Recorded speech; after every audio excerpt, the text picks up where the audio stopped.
AC Recharge 2015 C300. So new condenser, brand new, clean and shiny, ready to recharge. We already have it vacuumed. We have the tank set up to charge in liquid. The yellow hose is already charged up with liquid. The valve is open and it's closed at this point right here. We have the low side closed off because we're feeding liquid refrigerant in the high side. High side valve is open. You can see it's open here compared to this stage where it's all the way down and it's closed.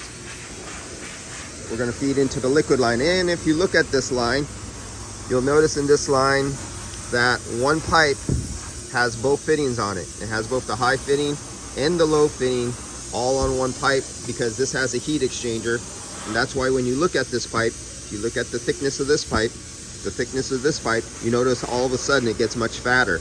That's because they're feeding in the liquid. This is machined inside here with a chamber where the liquid comes this direction.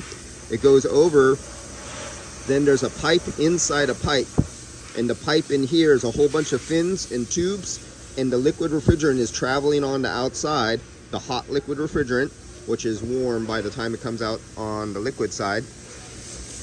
And the cold return suction line is going back to the compressor in this direction, and it is picking up and absorbing the heat out of the liquid, giving it more BTU energy removal capacity. So when it gets to the expansion valve, it's more efficient. It can do more work.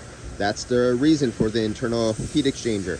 Now this will, on some vehicles, will really mess up the old time guys who would go and grab the pipe and I'm gonna go by temperature and I'm gonna keep chunking in the refrigerant in there until it gets cold over here. Well, depending on your ambient conditions and the year, make, model, vehicle, which vehicle, this may never get that nice beer can cold because of this internal heat exchanger, and you'll just keep pumping in and pumping in the refrigerant, and it might somewhat work, and the guy at the shop says, oh, Mr. Customer, your AC works, it's okay, but you know, it's not that great, maybe something's going wrong with it. I think maybe your compressor's getting weak. No, it's not the compressor's getting weak, it's he overcharged it. And he kept on pumping in the refrigerant because he was waiting for this suction line to get cool.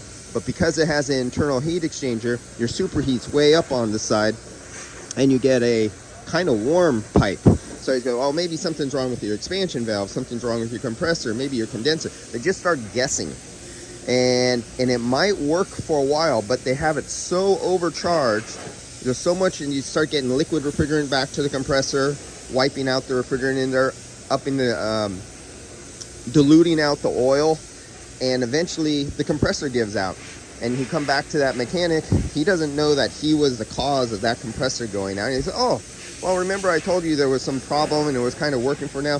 Oh, Mr. Customer, you need a compressor now. So now he sells the customer a compressor, maybe an expansion valve, flush out the system, new condenser and everything like that. Now the guy who destroyed the compressor makes a lot of money off the customer because he was the one who destroyed it, but the customer doesn't know he's the one to destroy it. And even the technician who worked on it, he doesn't even know he's the one who destroyed it. And so that's why you don't do that on a lot of these new cars. So we're going to charge it right here. We're going up to 660 grams of refrigerant. So let's zero out our scale, and yeah, we're zeroed out. And we always make sure our scale is reading. And we always make sure our scale goes back to 0. And it's a Bluetooth scale if this is your first time you're seeing one of my videos. So let's close the vacuum. This is cutting off the vacuum because you do not want liquid refrigerant to go back down here into your pump. And this is the exhaust valve, and I'll push the refrigerant oil out here. You'll get a really nice oil bath. And so will the customer's car and everything around you for about 5 or 10 feet. Ask me how I know. More than once.